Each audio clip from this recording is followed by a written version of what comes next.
ஆண்டவராகிய இயேசு கிறிஸ்துவின் மகோன்னத நாமத்தில் உங்களை அன்புடன் வாழ்த்துகிறோம்.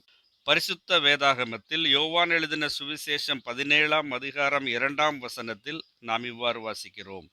பிதாவே, வேளை வந்தது, நீர் உம்முடைய குமாரனுக்கு தந்தரின யாவருக்கும் அவர் நித்திய ஜீவனை கொடுக்கும் பொருட்டு மாம்சமான யாவர் மேலும் நீர் அவருக்கு அதிகாரம் கொடுத்தபடியே உம்முடைய குமாரன் உம்மை மகிமைப்படுத்தும்படிக்கு நீர் உம்முடைய குமாரனை மகிமைப்படுத்தும். ஆண்டவராகிய இயேசு கிறிஸ்து தம்முடைய சீஷர்களுக்கு முன்பாக ஏறெடுத்த அந்த ஜெபத்தின் முதலாவது வசனம் இந்த விதமாக இருக்கிறது. பிதாவே, வேளை வந்தது என்று ஆண்டவராகிய இயேசு கிறிஸ்து கூறுகிறார். எதற்கான வேளை வந்தது?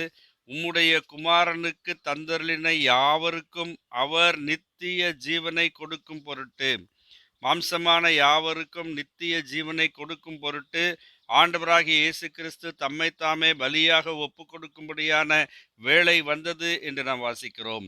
ஆண்டவராகிய இயேசு கிறிஸ்து கல்வாரி சிலுவையிலே தம்மை தாமே பலியாக ஒப்பு கொடுத்தது நமக்கு நித்திய ஜீவனை கொடுப்பதற்காக என்பதை இங்கே நாம் தெளிவாக பார்க்கிறோம்.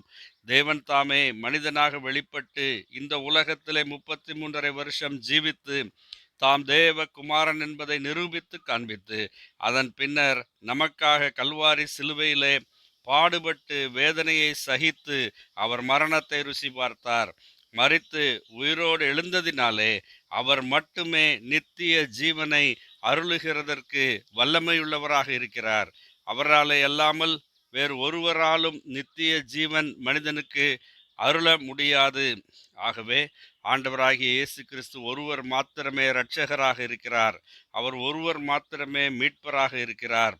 ஆகவேதான் ஆண்டவராகிய இயேசு கிறிஸ்து இந்த விதமான ஒரு ஜெபத்தை பிதாவை நோக்கி செய்கிறதை நாம் இங்கே பார்க்கிறோம்.